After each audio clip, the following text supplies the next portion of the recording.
Now, in today's video, I want to take a look at the Uconsole again. Now, we first went over this a year ago, and I remember my excitement when I first got this because ClockworkPi was my first official collaboration. They sent me one of these, and it's a cyberdeck. We'll be talking about what a cyberdeck is. Well, I'll show you guys how to build one for yourself, because that's the amazing part about this cyberdeck is you get to assemble it yourself. I remember being hard when I first built it, and now I actually even started selling them on my store as a US supplier of these devices. They're pretty amazing, and I'm excited to show them off to you guys. If you want to check out ArchLabs, or just check out the official ClockworkPi store. But I'm excited to show this off. I mean, the stuff in here is pretty insane, and I love the experience of getting to build it. Like I said, this was my first partnership, and they gave me one of these for free without having to wait the 6-month period. So I'm very grateful to the company to start off, and just giving them a big shout out. But let's actually start talking about what a cyberdeck is, the benefits of having one, and then how you can actually assemble your Uconsole out of the box. Now, I have a few cyberdecks here. Like, this is the Pi Flux, and it was my cyberdeck I created with the company Carbon Computers, so check them out. And they also sent me over this Hackberry. So I do have a few cyberdecks. If you're like, what's a cyberdeck, Ilya? Well, as you can see, these are all different cyberdecks. This uses a CM5, this uses a CM4, and this uses a full-sized Raspberry Pi in it. We're not talking about the Pi Flux, but when you think about cyberdecks, you think about little computers like this. It's essentially a little computer you could take almost anywhere. And the fun part about it is you get to build it yourself, and you'll see all kinds of builds with them in like cases, all kinds of custom parts. So I love the part about this because obviously with the Hackberry Pi, it's pretty much all assembled. You just have to pop the Pi in. With the ClockworkPi Uconsole, you literally get to put everything together in a really fun way. So that's what we're going to be doing in this video. I'm going to be showing you guys how to assemble your own Uconsole. Now, if you pick yours up from ArchLabs, you'll be getting some stickers like this too. Super sick, and especially if you guys want to get a good deal. Now, I'm actually sending this from my friend L Lunchbox on Instagram, or the freaking Recan. He's actually my first customer ever, and I'm pretty excited I get to assemble this for him, and really hope he likes it. So we'll start off by just opening the box. Now, it does come in this pretty sick looking box. As you can see, we have the actual console on the front. Now, for this build specifically, as it's hard to ship with batteries and stuff, you will need to be picking up your own CM4, not the CM5 because it's not compatible, unless you get the Hacker Gadgets extension where you can add the CM5, and also just some 18650 batteries. But this is the Wi-Fi cyberdeck. You can get some with cell service, but I feel like I've never really met many people who actually got the cell service on it.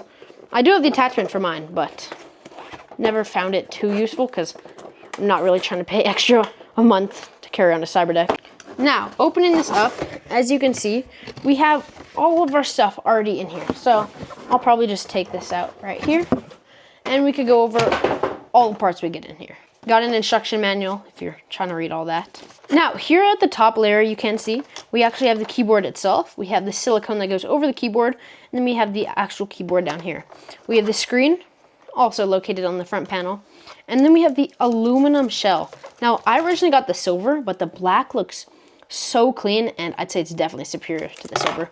We have our heatsink for the CM4, and let's go down a layer. We also have our Wi-Fi antenna, which just connects to the Raspberry Pi.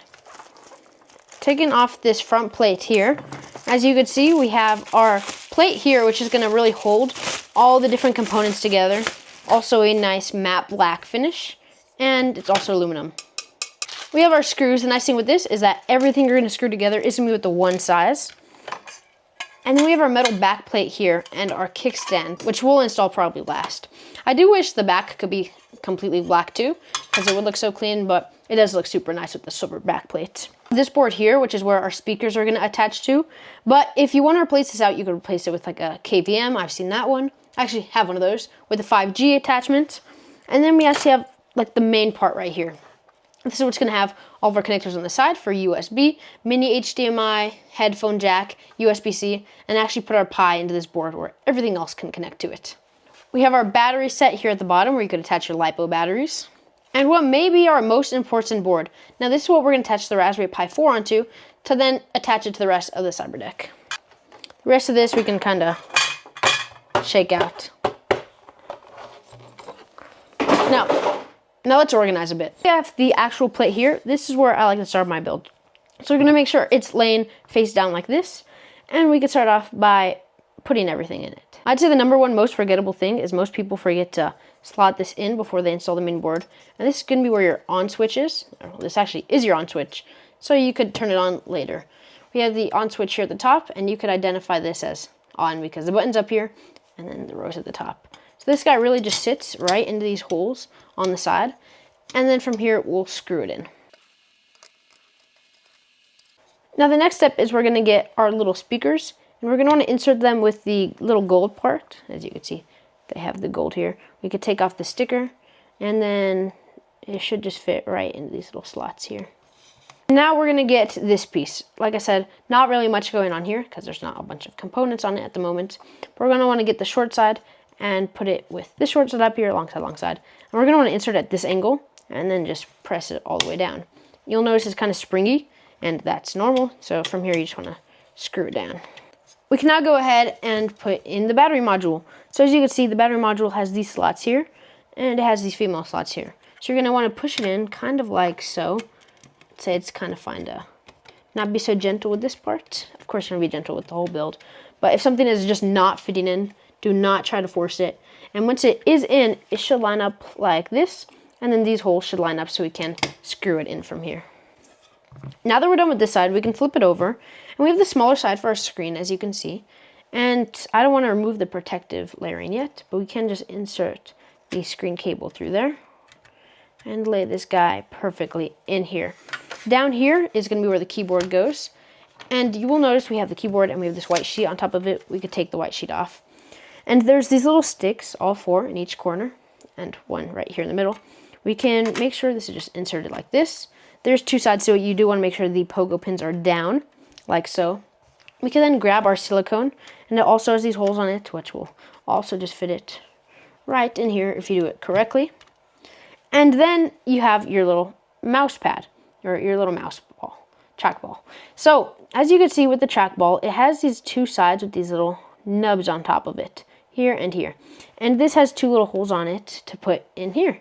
It may sound like stupid if you're like, what is he talking about? But if you have one, you'll know, okay? Now, for the almost final part, we're going to grab the screen, take off this protective layering, or else you'll like never get it off. And then we're going to put this right on top. If you do it nice, everything should just slide perfectly into place like so. And then we could screw on the front panel. We can make sure they're all clicking correctly in each spot. We have our little trackball right here. And once we flip it over for one of the last times, like I said, you are going to have your heatsink right here. This customer, obviously I don't have a Pi with me right now because it does not come with one. But you just want to place that right on top of your Pi after you insert it right here. We are going to have these 2 extra side panels. This one's just black. And it's just going to go right here on the side. If you do want to customize it, they do give you like this extra one in the future. And there are different accessories you could get on the side. As like with mine, you'll notice I have a KVM on the side of mine, which was sent to me. But this one you can just cover up. It may be kind of a tight fit, but once it's in there, it is staying in there.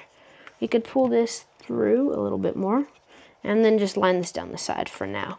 Now, if this seems like too much for you already, or throughout this build you're confused on some parts and maybe don't have all the confidence in yourself, you can get yours pre-assembled by me if that is making you feel safer about the build, especially because it's yours and you want it to be nice quality and to make sure everything's built. Obviously, if you build it yourself and you break something, that is on you.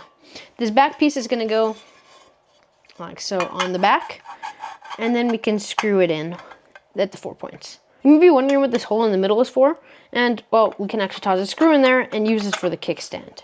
Talking about the kickstand, you're going to notice on each side there's these little nubs where this guy just fits into place, like so, and on both sides. Now we could screw it in.